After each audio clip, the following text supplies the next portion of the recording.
Welcome to ECA, I'm Brad. And I'm Savannah. And this week we've got all of your news covered, as well as a very special guest from the Desert Rose Project. We also have something old, bringing in classic snacks, and then something new with Pop a Question. But first, here's news of the week.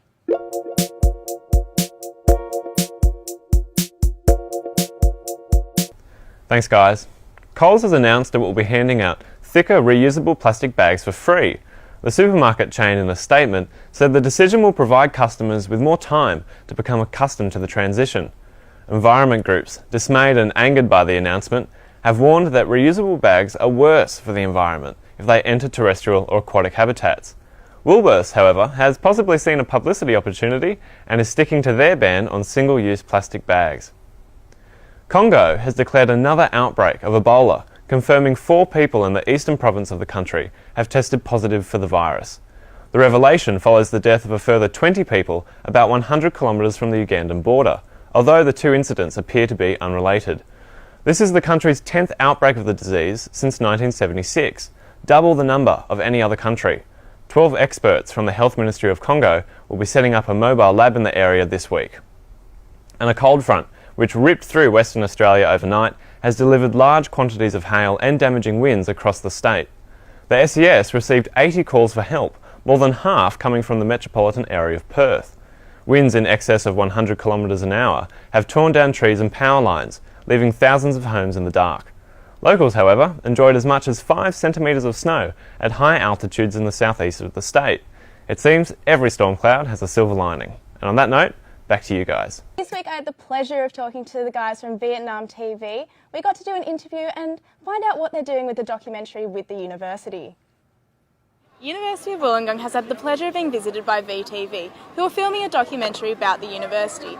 We got to catch up today with some of the people involved. I'm the producer for a Vietnamese television program called Path to Knowledge, and basically we're trying to provide Vietnamese students with opportunities to study abroad.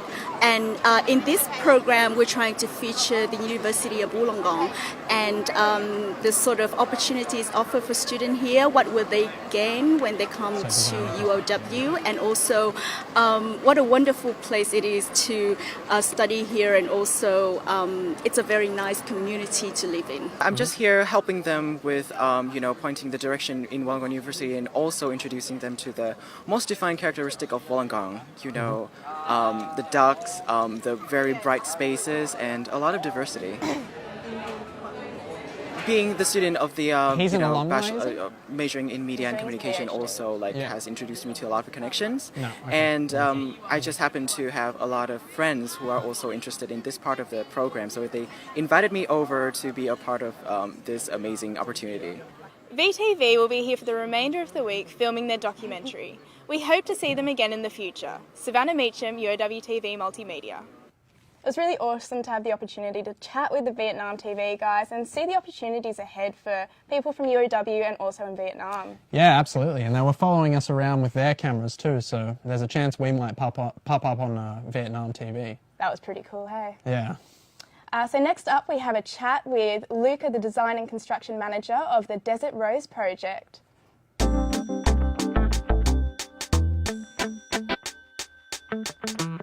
And so today we're joined by Luca from the Desert Rose Project. Could you just tell us a little bit about what the project is? So the Desert Rose House is a sustainable house. It's a net zero energy home that our students at the University of Wollongong with the students from the TAFE New South Wales have built as part of a bigger project called the Solar Decathlon. So Decathlon is an international competition that challenges university teams to design, build and operate a solar net zero energy house. And we're part of this competition where we're going to be competing in Dubai in November at the end of the year. Okay, and how long has your team been working on this project? The project has officially started about 2 years ago. I got involved about 2 years ago as a student, as a volunteer, with the first few meetings where we sort of started deciding what we want to design the house for and what we want to do exactly with the house. And now we are at crunch time where we basically got to ship the house in a couple of weeks' time. Okay. Yeah. So the university has already won the solar decathlon once with another house. How does this new house stand up against that one? Yeah, so the previous house was the Illawarra Flame House, and that was part of the solar decathlon in China in 2013. And as you mentioned, the house won the competition, and they actually held the world record as well. So we walk into this competition as the world record holders, which is no pressure on us. But in terms of differences, this house, the previous house was a retrofit. So it was designed based on an existing house. What we've done different this time is we've actually built the house from scratch. So we started from nothing, and we've fully designed the house. And so it's quite different compared to the previous one. And you recently had an open day for the house. How has the feedback been about the work you've done so far? It's been fantastic. We've had the chance to tour about 1,500 people, I'd say, throughout a week and a half or so. We've had a big public display where about 1,000 people from the public could tour the house, and the feedback was incredible. The house is not yet finished, but I guess it was a really good opportunity for the public to actually see the house and how it's put together and understand exactly what goes behind the walls and whatnot. So it was very, very good feedback from both the public and the UW community. Awesome. And so what are the next stages from here? Like, where do you go with the house from now? So the house, we've got about 2 weeks left over in terms of construction. In about 2 weeks, we start disassembling the house, and we're going to be putting the house in 7 or 8 shipping containers. Once it's in the shipping containers, we're going to be shipping the house over to Dubai. There's about 40 or 50 days of transport. And then we're going to be competing in end of October. So we're going to be starting the construction of the house end of October in Dubai against all the other teams. We've got about 15 days where we can build and fully operate the house. And then we're going to be judging, or rather the judges are going to come through and judge the house. We're going to be touring the public as well in Dubai. And then at the end of this 15-day period as well, we've got 5 days to disassemble the house, after which we're going to be bringing the house back to Australia. Okay, and I couldn't help but notice the lovely shade of pink that you're wearing for your high vis. Could you tell us a little bit about that? Yeah, I guess the initial thought behind this was that we wanted to look different. There's going to be 20 other teams competing in the same spot in Dubai, and everyone else is going to be wearing the standard yellow high vis. What we wanted to do with this is, I guess, stand up and sort of be different compared to all the others. It's a good way for us to actually stand out. It's going to be a very easy way for us to actually understand who's on site and who's not on site from our team, and pick people from the construction site. Absolutely. All right. Well, thank you very much for coming in and having a chat, and good luck with the rest of the project. Thank you very much. Cheers. Now, if you didn't know anything about slam poetry, River's been out on the scene to check it out.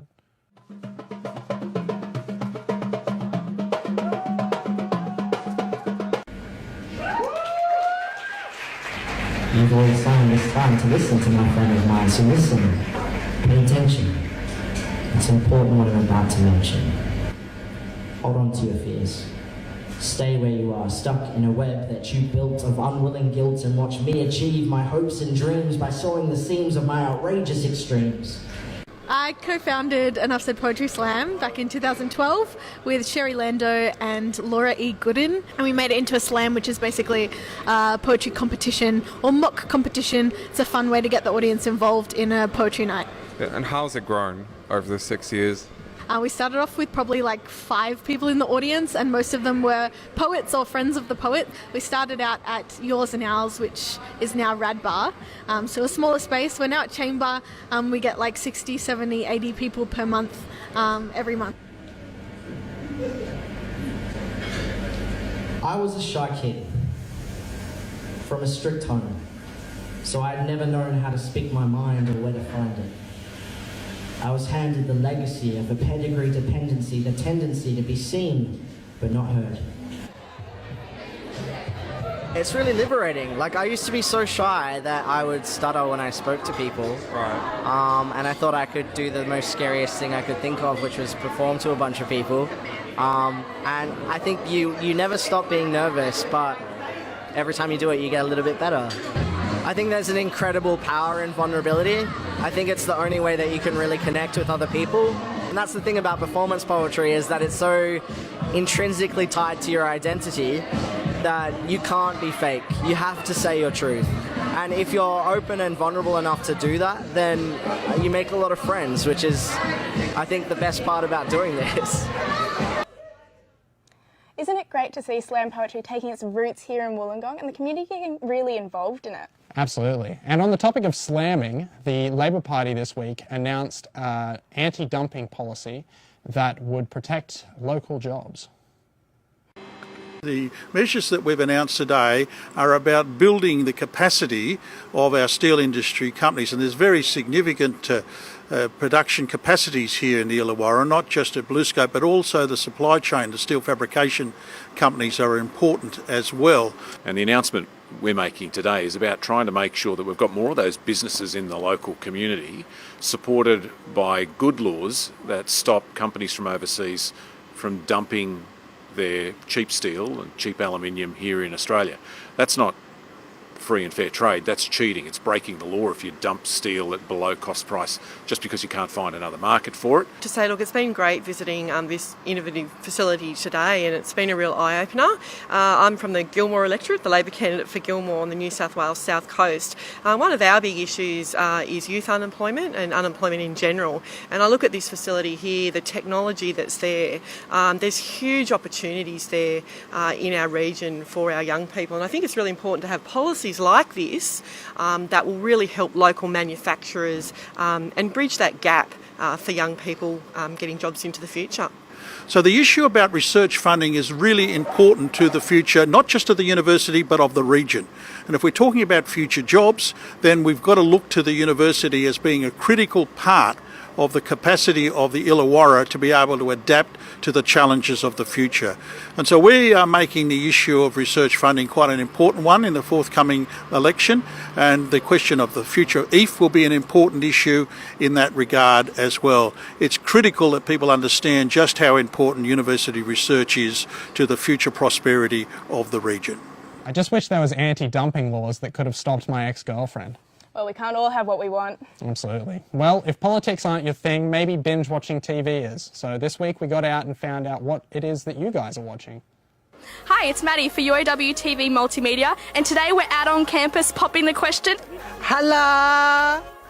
What was the question? We're asking people what the last TV show they binge watched was. Let's find out. Home and Away. Brooklyn Nine-Nine. Brooklyn Nine-Nine.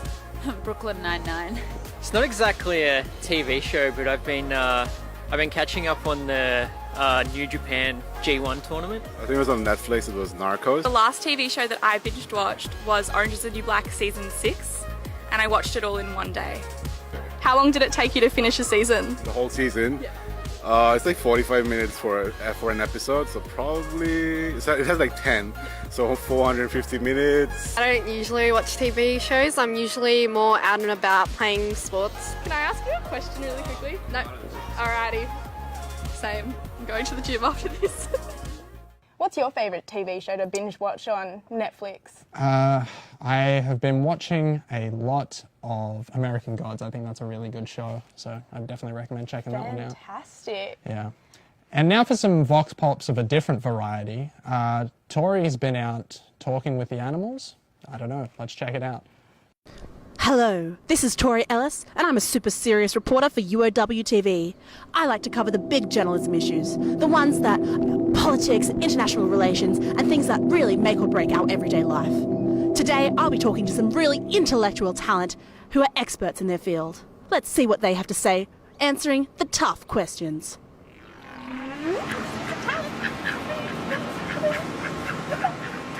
I think it's fair to say that they don't give a duck about Trump.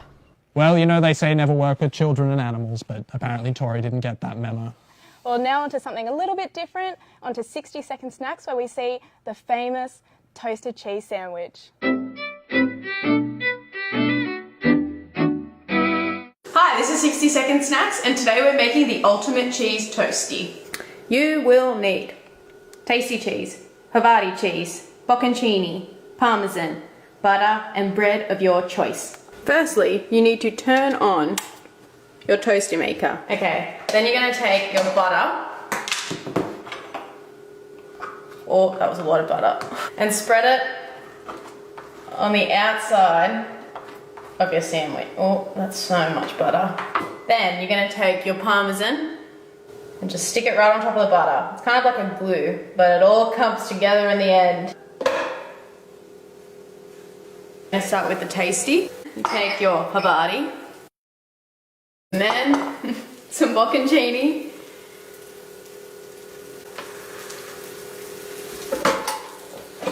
And then we got to let it toast. Hear that tappity tap? That means it's ready. Okay, now the moment of truth.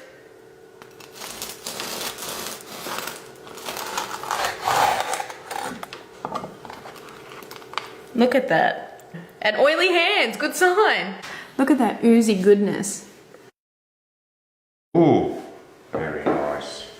Cheesy. Ooh. Thanks for watching, we'll see you next week. Ah yes, toasted cheese sandwiches, the food of the single person. And if you are a single person, maybe you should be listening to the advice of Riley Jones.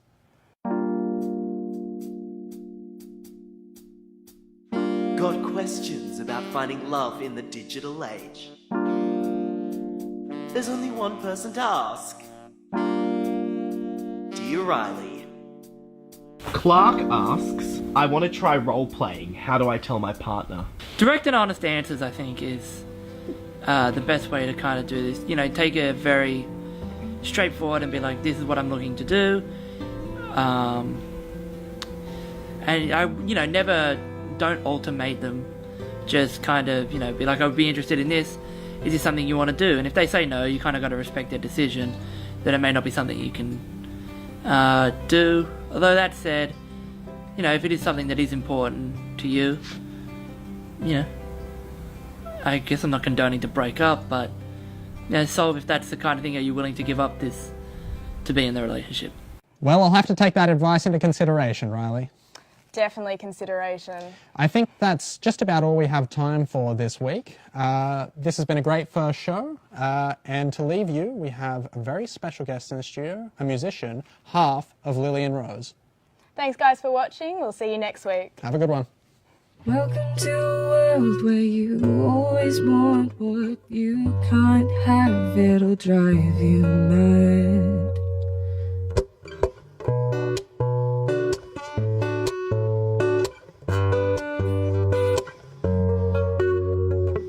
At what point did love become something packaged up with an expiry date?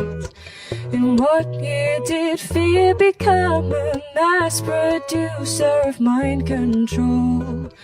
On what day was it okay for folks to hurt each other with more than sticks and stones? And who said that time's our enemy? They're the only person who got it right. We're conditioned not to lean on each other's shoulders. If we fall, they're gonna leave us concussed. Forgetting that we've done it, we do it again. Different time, different place, same ending still. So welcome to a world where you always want what you can't have, it'll drive you mad. It's a world where people spread their legs in search of something better. Have you noticed yet that people let their heads get caught in a net of lies and false alliances? For what?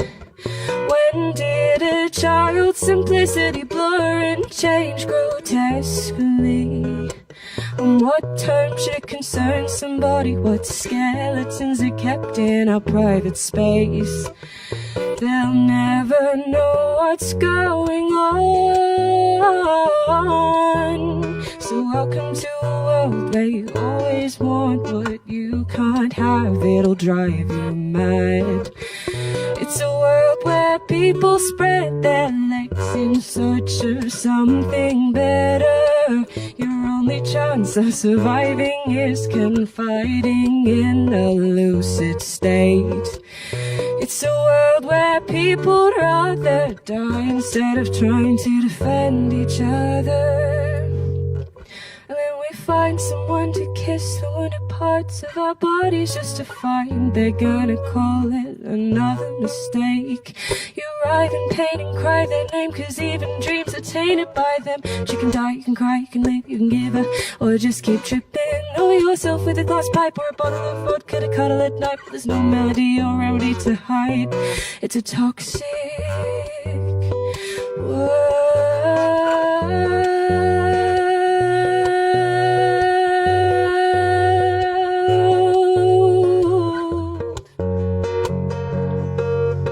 So welcome to the world.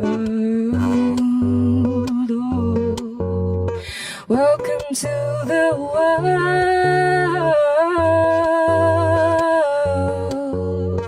Welcome to the world.